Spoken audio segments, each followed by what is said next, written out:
It was a cold autumn night, rain gently fell on the trees and a chilly wind was blowing through the air.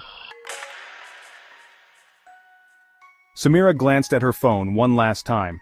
It was close to midnight and she needed to head home from the university. Although the distance wasn't far, the dark and deserted path she had to take made her anxious.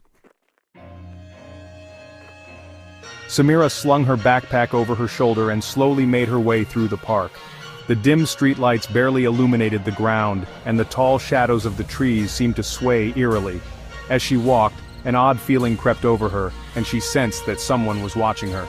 Still, she tried to dismiss the thought, and quickened her pace. Halfway there, suddenly the sound of rustling leaves stopped her. She turned to look behind, but saw nothing, just the rain and the wind. She resumed walking, but now with a heightened sense of fear. Out of nowhere, a ringing phone echoed in the distance.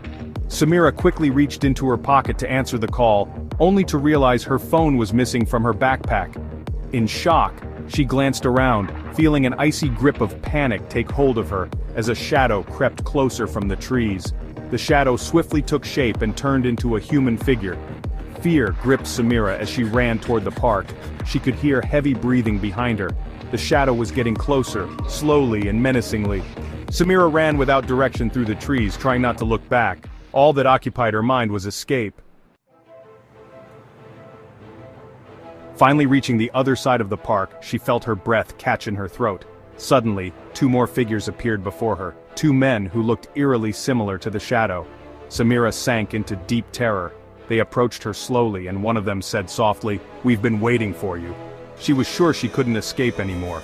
Her luck had run out, but at that moment with all her might she yelled, "Help! Someone!" Suddenly the headlights of two cars appeared in the distance, their lights illuminating the scene.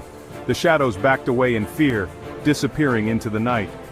Samira felt an overwhelming sigh of relief as she ran toward the cars. She was no longer alone and glanced back into the dark night, knowing what had been chasing her, but now she felt safe. Yet in the darkness, a shadow always lurked.